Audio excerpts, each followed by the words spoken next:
আক্রান্ত কংগ্রেস প্রার্থীকে দেখতে হাসপাতালে ত্রিপুরা গোমতী জেলার কংগ্রেস সভাপতি টিটন পাল। বৃহস্পতিবার ত্রিপুরার ত্রিস্তরীয় পঞ্চায়েত নির্বাচনে গোমতী জেলা কাঁকড়াবন পঞ্চায়েত সমিতির কংগ্রেস প্রার্থী রতীশ সোম বিজেপি দুষ্কৃতিকারীদের হাতে রক্তাক্ত হয়ে ও রক্ত ঝরিয়ে ভোটে লড়াই করেছেন বলে জানিয়েছেন গোমতী জেলার কংগ্রেস সভাপতি টিটন পাল।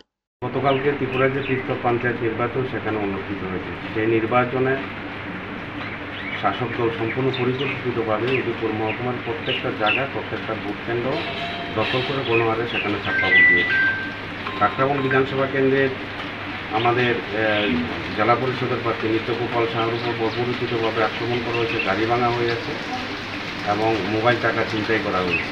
এবং কাঁকড়াবন পঞ্চায়েত সমিতির আমাদের কংগ্রেস প্রার্থী রতীশ সোমের উপর সেখানে আক্রমণ করা হয়েছে।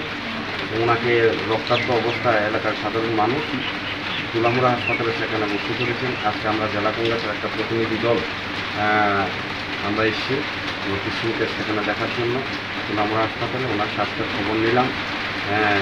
উনি এখন খুব খারাপ অবস্থায় আছেন। আমরা বলেছি ওনাকে ভালো চিকিৎসার জন্য জেলা হাসপাতালে যাওয়ার জন্য। আমরা ওনার পাশে আছি এবং আজকে সংবাদ মাধ্যমের মাধ্যমে আমরা প্রশাসনের কাছে দাবি করছি যারা গতকালকে রতীশ সোমের উপর পরবর্তীতে হামলা করতে অবিলম্বে যাতে তাদের গ্রেপ্তার করে সেখানে শাস্তির ব্যবস্থা করা হয়, নাহলে আমরা জেলা করে বৃহত্তর আন্দোলন সংগঠিত করব। তিনি আরও জানান, বৃহস্পতিবার কাঁকড়াবন পঞ্চায়েত সমিতির কংগ্রেস প্রার্থী রতীশ সোমের ওপর হামলা করে ওনাকে রক্তাক্ত করেছে বিজেপির দুষ্কৃতীরা। পরবর্তী সময় আহত অবস্থায় তাকে তুলামুড়া হাসপাতালে চিকিৎসার জন্য ভর্তি করানো হয়। শুক্রবার আক্রান্ত কংগ্রেস প্রার্থীকে দেখার জন্য হাসপাতালে ছুটে আসেন গোমতী জেলার কংগ্রেস সভাপতি টিটন পাল সহ কংগ্রেসের প্রতিনিধি দল। অবিলম্বে দুষ্কৃতিকারীদের চিহ্নিত করে গ্রেপ্তার করে কঠোর শাস্তির দাবি জানিয়েছেন গোমতী জেলার কংগ্রেস সভাপতি টিটন পাল।